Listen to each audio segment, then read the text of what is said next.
Penn State is in a shootout with Rutgers at the moment, but everybody is wondering if Kaylin DeBoer is actually going to get the Penn State job.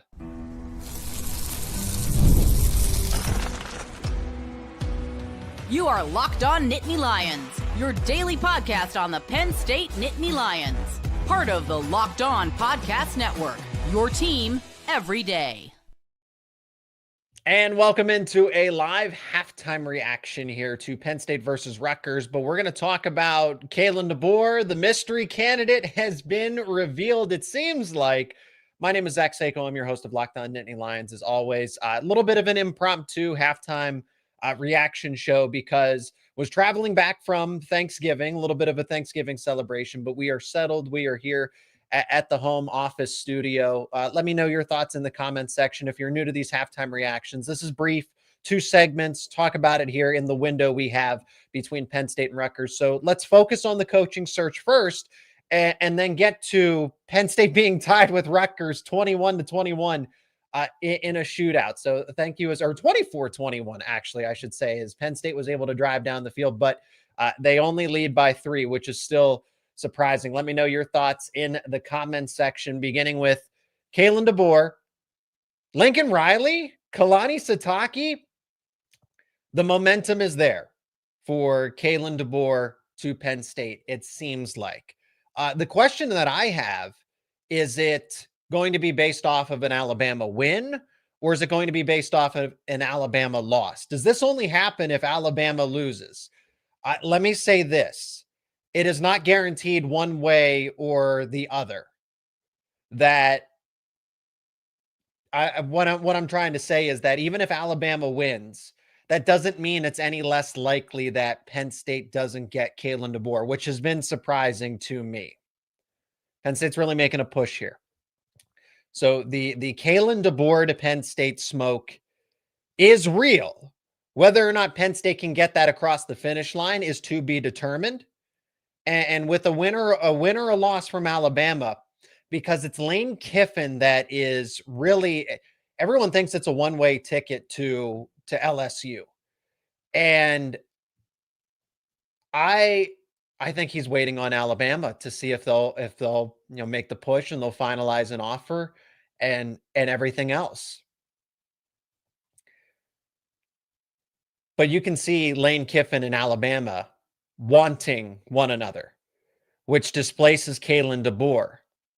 But then what was all this talk of the mystery candidate? Because we had an episode devoted to that, about how Penn State basically has an emergency backup plan. If they got to push the red button, they miss out on Kaylin DeBoer, Bob Chesney. It seems like Bob Chesney is well down the list now because Penn State is focusing on candidates that they're at least getting reciprocated interest from, allegedly.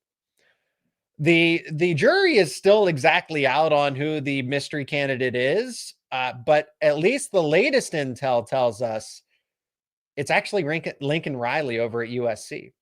Kalani Sitake, potentially, but it's all along that it's been actually Lincoln Riley. That there just isn't a fit. That, like Kaylin DeBoer in Alabama, USC and Lincoln Riley, it's just not working out the way that they thought it would. And Penn State being as that potential landing spot, a safe haven, so to speak, for these coaches that just aren't fitting in well with these other institutions. Okay, so be it. Here's what I'll say when it comes to this Penn State coaching search is that Pat Kraft has been really diligent.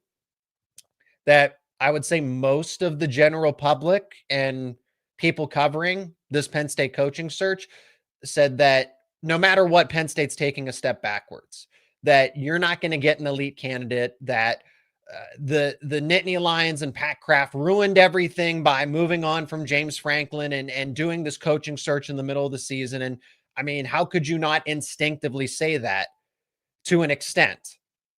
It's a never say never situation, but a lot of people are saying, well, right from the beginning, that Penn State is making a terrible mistake. They're making a big mistake. And then he lands at Virginia Tech, James Franklin, that is.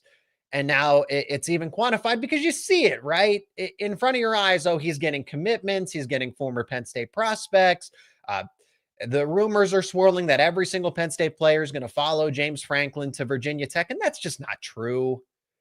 Whether some of it's disingenuous, but I do feel like there are people that genuinely believe, okay, James Franklin's just going to take everybody from the Penn State roster, and that Penn State is going to be left for dead, that they're going to be picking up crumbs trying to rebuild a program, and Pat Kraft isn't letting that happen. Whomever Penn State ends up with, Pat Kraft is, again, metaphorically speaking, going to die trying to improve Penn State and put them in a better situation with its head coaching candidate. Because Kaylin DeBoer, this is why you move on from James Franklin midseason if Kaylin DeBoer ends up being your next head coach. Lincoln Riley, not exactly a fit in my mind, but a good coach still nonetheless. Did obviously extremely well at Oklahoma. USC has been a rebuild, and I know James Franklin has defeated Lincoln Riley head-to-head, but Lincoln Riley's been in a total comprehensive rebuild at USC to an extent. And no, they haven't adjusted in the Big Ten Conference that well, so to speak, like an Oregon team has. But Lincoln Riley wouldn't be a bad hire at all. So any of those three options, if Penn State is able to get Kaylin DeBoer or Lincoln Riley, I think it's a little off the wall with Kalani Sitake. I don't see why he would leave BYU. But what DeBoer and Riley have in common, not being a fit at their current respective institutions, this is going to be interesting. All of the smoke, all of the rumors, everything that's swirling right now says that this is going to be one of the craziest coaching carousels that we may see for quite some time. And it's going to be more entertaining than potentially the regular season itself. I won't speak for the college football playoff. That will be a ton of fun here. But all eyes are on Kaylin DeBoer. I've been texting Zach Blackerby over at Locked On Auburn. He's the host of my counterpart over at Locked On Auburn. And we're War Eagle all the way, because what it does is it accelerates potentially Penn State and Kaylin DeBoer coming to an agreement. Complicates things a little bit. Don't get me wrong. Okay. If I'm speaking honestly, a win does complicate some things, being that Alabama would be in the SEC championship and most likely the college football playoff, win or a loss. But if he goes 9-3 and misses the playoffs like that, ooh, Tuscaloosa is going to want him out of town ASAP. Penn State's still playing a football game today. 24-21 at halftime against Rutgers, of all teams. Well, I'll tell you what, Rutgers is a somewhat respectable opponent, but it's really been about how Jim Knowles' defense has not been able to contain, once again, a somewhat mobile QB in a passing attack that has multiple reliable weapons. We're going to discuss what Penn State can do in the second half to come out on top and not lose to Rutgers. That's coming up next here on this live edition of Locked On Nittany Lions. And this episode is brought to you by Omaha Steaks. If you're looking for a great gift this holiday season, you got to go with Omaha Steaks. The holidays always feel a little easier when you already know what that perfect gift is. And Omaha Steaks makes it almost too simple. So whether you're treating yourself this season or sending something memorable to family and friends, Omaha Steaks delivers handcrafted perfection right to your door. And this week is the best time to jump in because their cyber sale is here and the deals are huge. I've received an Omaha Steaks gift before, and I love it. Every single holiday season, it's the quality. It's exactly what you hope for. Incredibly tender steaks, rich flavor, and meals that make hosting or weeknight cooking easier, the convenience of it, right? And the variety is underrated. So they have steaks, burgers, comfort meals, sides, desserts. It's one of those gifts that truly fits for everybody. And it's honestly the kind of gift that just brings people together, right? You can share a meal with everyone. So save big on unforgettable gifts with Omaha Steaks. Visit omahasteaks.com for 50% off site-wide and an extra 20% off select flavors during their cyber sale. And for an additional $35 off, you can use our promo code COLLEGE. That is COLLEGE at checkout. omahasteaks.com, promo code COLLEGE. Terms apply. See site for details.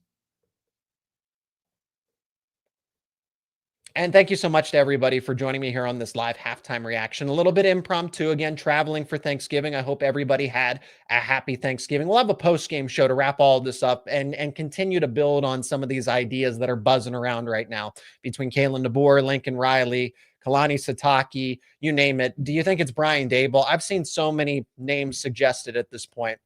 What name hasn't been suggested? Josh Heupel over at Tennessee. But it seems like it is truly narrowing, where Penn State is in a better position than it was, where they didn't just have to settle for Bob Chesney, because now UCLA believes that the UCLA circles believe that, hey, Bob Chesney is going to be the guy. Okay, this is a great win for the Bruins. The Bruins think that's they got the home run hire. But why is that? Why is Bob Chesney seeming like the ultimate candidate that it's going to end up being that way? It's because Penn State is looking to land the big fish. So we'll talk about that more in a post-game show. Want to get to the game itself between Penn State and Rutgers and see if we can sneak in any comments here in this live show.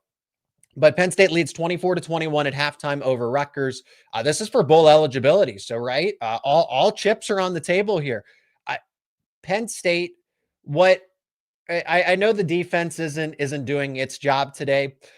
The thing that's top of mind for me when I'm watching this game is how frustrating it is that all of these things, if you were an everydayer here through the off season, I'm talking probably mostly towards May and June when they actually got Trevor Payne out of the transfer portal and Amari Campbell, but even still setting up for the entirety for spring football and the winter workouts, right? Just projecting how would this team do being a national title contender.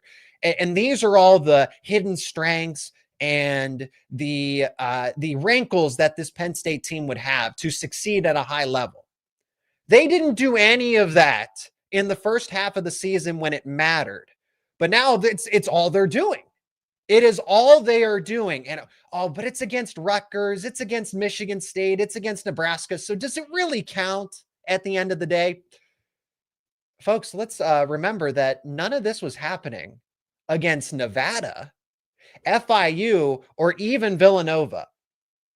All it took to settle Andy Kotelnicki down was for someone to hold him accountable, Terry Smith, and he's back in his bag. Again, I get it. It's Rutgers defense. It's Nebraska's defense. It's Michigan State's defense. I understand that. But where was this against Nevada? Where was this against FIU? Where was this against Villanova? Because even though those wins were decisive, I didn't see any of this against the weakest competition on the schedule.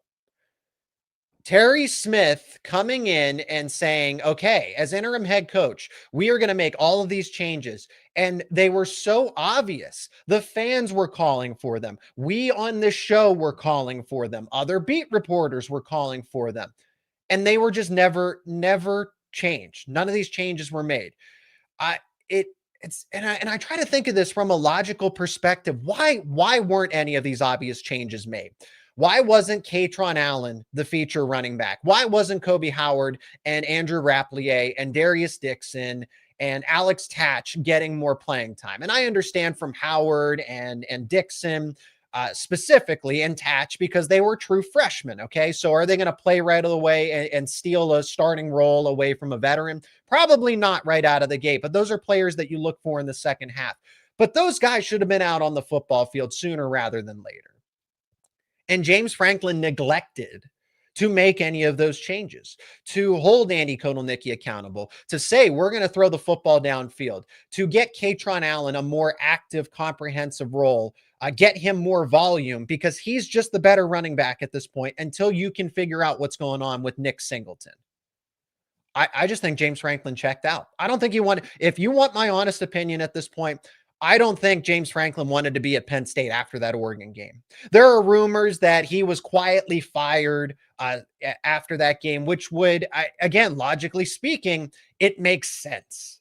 It does, because UCLA didn't seem like he was invested. Northwestern didn't seem like he was invested.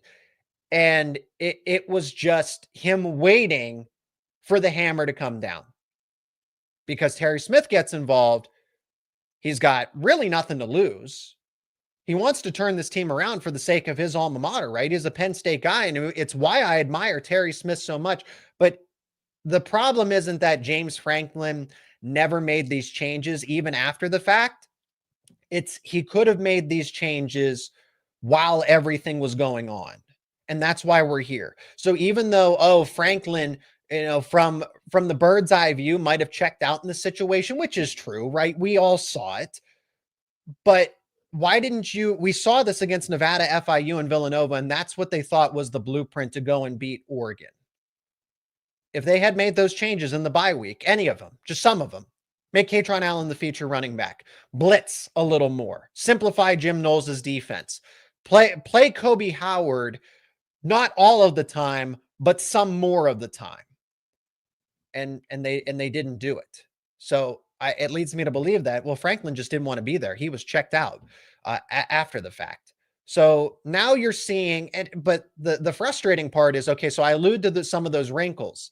The wrinkles are using 3 tight ends effectively, 6 offensive lineman formations, because that's all they talked about was the depth on the offensive line, right? We'll run these jumbo packages and put 1 or 2 more offensive linemen out there for basically as tight ends, and then run the football at you with Nicholas Singleton and Kaytron Allen, because we have 2 elite running backs. Kaytron Allen's already over 100 yards today. Singleton has 5 carries for 81 yards. He's averaging over 16 yards per carry in this game. They both were there. Allen all season long, but Singleton was always there. And I said, I'm like, don't sell out on Nicholas Singleton as a player. This guy's still really good. You got to find ways to get him involved in the offense better. And now it's as a pass catcher, it's in different outside runs, outside zone formations, and it works. Wow. Right. What a crazy concept. Okay. The downfield passing attack. Ethan Grunkemeyer looks better than Drew Aller has. And that's saying something. Coaching matters. Okay. On the defensive side, because like I said, the wrinkles, Penn State using more offensive linemen, more tight ends, both running backs at the same time. Wow. I've said that for years. Use Singleton and Allen together, not separately. I have to wrap it up because I see that they're getting ready to kick off. So Penn State leads 24-21 over Rutgers. Penn State's going to get the ball first to start. On defense, they just can't. The concept of a quarterback spy is something to them. Penn State, just Ethan Kaliakmanis is still able to run. He's still able to maneuver. And that's the issue. That's been the kryptonite with Penn State's defense. Okay. I don't know why they can't figure it out to this point. So it's not even the downfield passing attack that's been the biggest struggle for Penn State. It's been trying to figure out the mystery of how to stop a somewhat mobile QB. And it opens up other things for Antoine Raymond, who's a really good running back. They also got a trio of wide receivers to keep an eye on. That's been the toughest challenge for this Penn State defensive backfield. So you're going to get more points in the second half. So anticipate a lot of points. I just thought Penn State would be the only team scoring, not Rutgers to this extent. So ball game is back on. We'll be back here live for the post-game show, and we'll get into the comment section for the live post-game show. That is after this one goes final. My name is Zach Seyko. Thank you so much for joining me on this live halftime show, and I'll be talking to you in about 2 quarters here on Locked On Nittany Lions.